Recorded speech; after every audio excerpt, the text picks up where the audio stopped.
All right, welcome back, everybody. So we're going to get into a conversation in just a couple of minutes' time with the New Nation movement. We've got Tshego Motaung, who is going to be our guest. So we're going to talk about this, and it's quite well, as has been described, a landmark ruling for the electoral system here in South Africa. So we should be hoping to get a little bit more analysis. In fact, we will be getting analysis as well in the second hour. So stay tuned for that. I'm not going to say the name of our guest just as yet. I don't have it in front of me, but I know that we've got analysis of the ruling. But we're actually going to be speaking to the New Nation movement. This is this is the group that it's a non-partisan group that came and lodged this application talking about the Electoral Act infringing on the rights of independents. In fact, we've actually got the interview ready for us now. We can take it. So let's get into this. The political landscape in South Africa has changed after the Constitutional Court ruled yesterday that independent candidates can now stand for both national and provincial elections without being affiliated to any political party. The court found that the Electoral Act, in its current form, is unconstitutional. So originally, the New Nation movement, it's a non-partisan group, and 4 other independent organizations lodged an application stating the Electoral Act infringed on the rights of independents. This happened over a year ago. This application was dismissed by the Western Cape High Court. However, their Constitutional Court application, as we heard yesterday, was successful, giving Parliament 24 months within which to amend the Electoral Act. So Tshego Motaung is our guest here on the studio now, and this is from the New Nation movement. Tshego, good to have you, and I suppose congratulations. Oh, good morning, and thank you so much, Leanne. Oh, yes, yeah. It's an awesome day. You know, I think one is still taking it in, but we are just very, very happy with the outcome of the judgment yesterday. I mean, I would imagine, especially having it thrown out first, then moving to the Constitutional Court, many believing, no, this is not going to happen. You'll never be able to win something this mammoth, and it is a big decision that has been made. But let's go back to the beginning. Why did you feel that this needed to be addressed and urgently with regard to our electoral system and independents participating? Okay. Firstly, Leanne, you know, even before it went to the Western Cape High Court, the application was sent first to the Constitutional Court, and I was just trying to think of just how to condense the history behind this, because it was first lodged by Dr. Michael Louis and Buka Africa Foundation and other individuals. So after that, it became clear that, okay, when the Constitutional Court kicked it out and to take it out to the lower courts,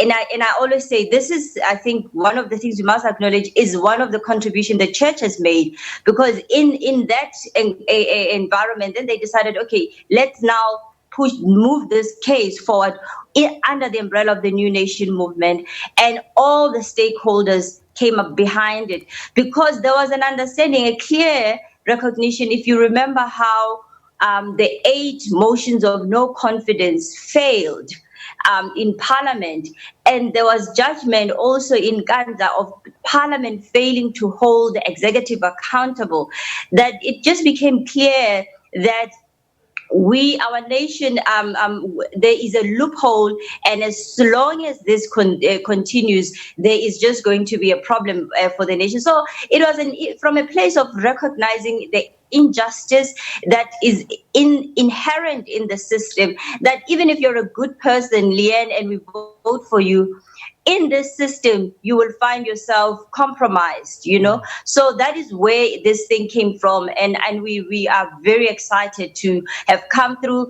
At that time, you know, the political analysts were not very excited. They didn't want to talk about it. There was a new dawn and nobody wanted to speak around the subject. So it's very encouraging to see today that, you know, every South African is happy, and we're looking forward to how this is going to transform the political landscape and increase accountability of public officials. So this has been described as a game changer in South African politics. But how will it really be the game changer in politics? How is it going to be sort of the thing that's going to bring about all this change that you think it will do? Talk to us through that.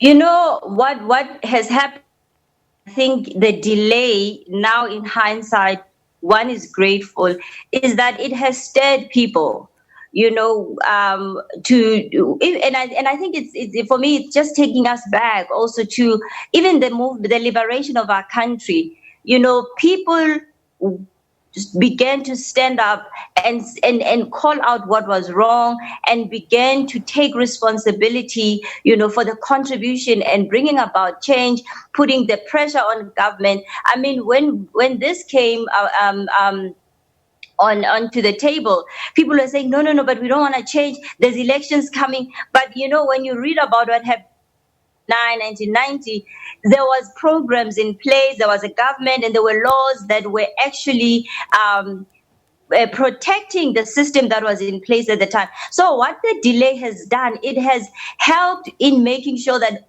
many people know about this, you know, and I think that it is the responsibility of every South African to know that now you no longer have to be coerced to vote for a political party. You can actually identify leaders that can trust to represent your interests and represent them in parliament. And we will have to work out the details, Leanne, that we recognize even from the beginning that the independent candidates alone is not the entire change that must be brought. There is an overhaul of the electoral system that needs to take place. And this conversation, I mean, this case begins the conversation, that broadens that conversation. If you remember also how the My Vote Count judgment also helped to begin this conversation, because it was from there that some of the loopholes and even the convictions that others had were confirmed to say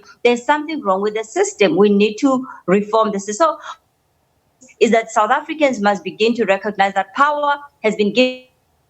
It is no longer just to the political parties, where we would vote for a political party and they decide on who must go to parliament. And once they've decided, those people are loyal to the parties. So the constituencies would then decide who goes to parliament. And then those people, when they're in parliament, they will have to know that they are representing a constituency and they're not representing individual political parties. And that is something that South Africans have felt has been the biggest gap in our electoral system.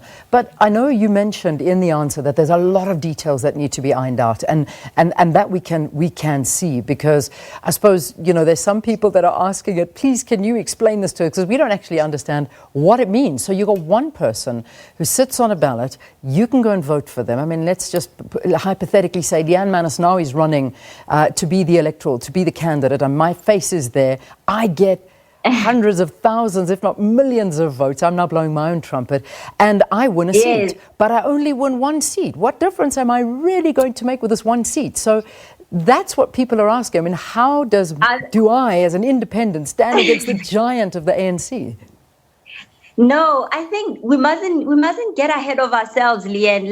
Let's take it one step at a time. You know what we did, because when we started this case, we then also began the conversations with Wits University professors that assisted, and we began the conversation, if you remember, with Mpanzi Hlakula.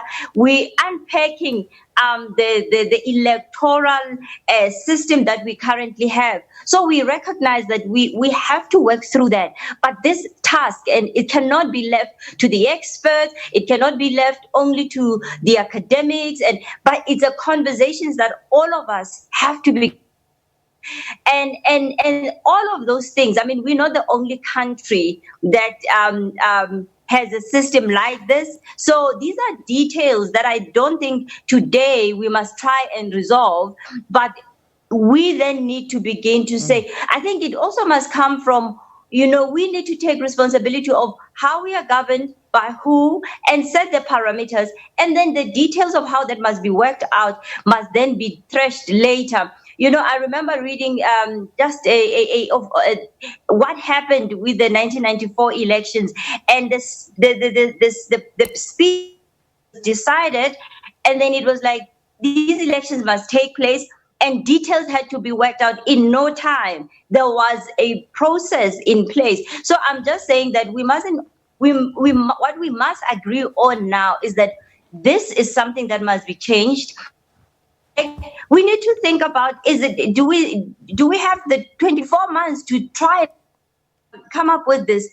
How urgent is this? And really work to the heart of the issue rather than trying to get ahead of the details. Those details will be resolved. And I think we've done it before with the 94 elections, where once the decision was made to deal with the injustice, a process was then put in place to address that. So I wouldn't want to get too ahead of ourselves, but I think there's been models. I remember Professor from Wits, he put together different country models, suggesting which one would work for South Africa. So we will continue those conversations, but I think today every South African must recognize power has been given back to their hands, and that old slogan that the people shall govern, I think it's finally finding expression, and that's what we need to be looking at, and then working out the details, without leaving every sector that has been involved, and I think that is what is also most important. It cannot just be left to Parliament. Had this information in the Slavat report. So Parliament had the report that was written by President Motlanthe. So Parliament has not moved. So the people of South Africa must begin to make this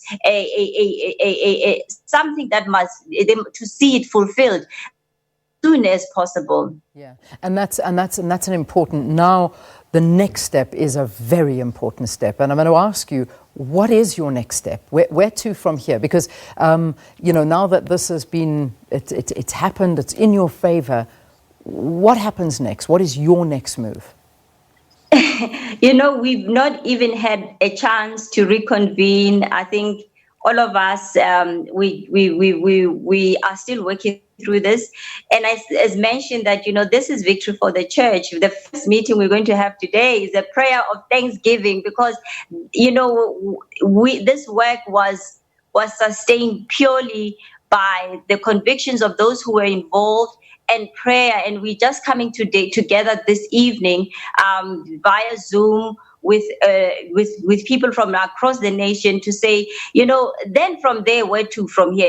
I know that there's already I've received invites from academic spaces and all, but I think we want to then come back, and from here we will give a consolidated a opinion of how we will move forward. But we are just grateful, we are encouraged, and we're looking forward to seeing a new caliber of leadership coming into our nation. And we've got a beautiful country, Leanne, and the biggest challenge we've had is the subject of leadership in Africa, but in the continent. So this, I think, has just put a bit of hope in the life of our nation, to say, if we can bring in a new leadership that can move us forward, this is not just going to be for Africa, but I think then the continent will also benefit enormously from seeing this massive change.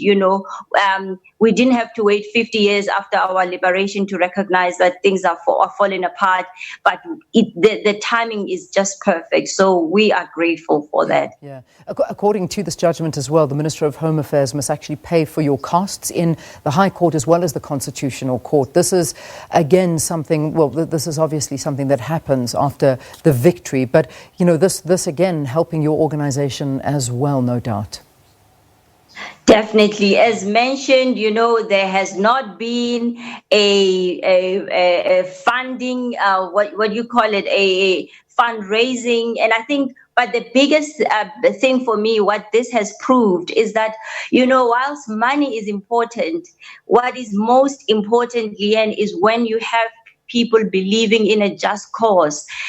Having been involved, I have been amazed at how people have contributed their skills, people from across working with designers who are sitting in the Karoo, all of it voluntarily. So I think that also puts a question to say, when we're talking about funding and half billions that are raised just to mobilize, those are things that you begin to look at and say, we've moved away from where we should be. Because when people are doing what is right, there is an element of sacrifice that is done, happily.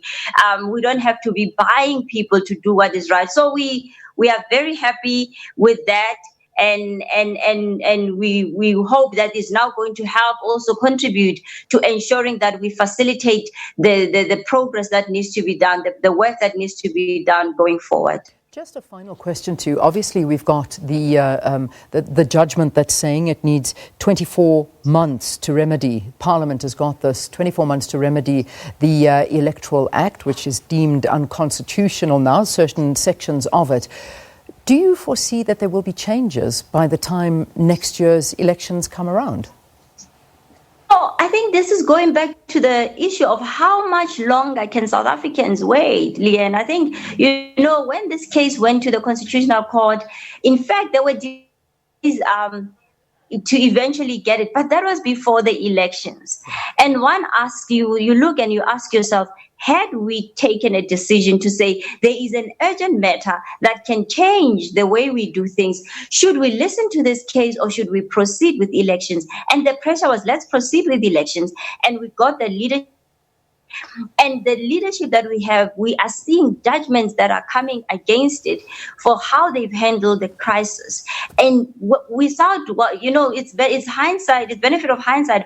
But now we are asking ourselves, had we taken those 3 months to listen to the case, where would we be today? And I think these are some of the things that we then have to then ask. Then do we wait another 2 years?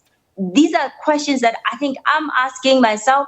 And as mentioned, there hasn't been a consolidated, because we've not had a meeting to gather together. But these are things that are going through my own mind as a South African. And I think many people would begin to ask themselves, and I think it goes then back to the South Africans to say, do we have another 2 years, to wait? So we are in a space we've never been. It's a big time of change, but I don't think we should be panicking. We should be afraid. But what is happening is our country is transitioning to a better place where we will have greater accountability. And I think we as individuals beginning to take responsibility of how our nation.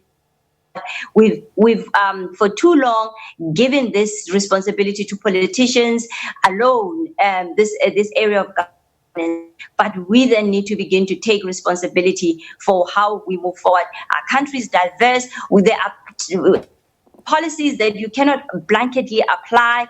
We need to take into account all of these things, and every community now must be able to say, but from where we are coming from, this thing is impractical. This is how we will be able, and then in choosing those people who then they will be able to have the confidence that their voice will be heard. So we are in a very exciting period in our. Indeed we are.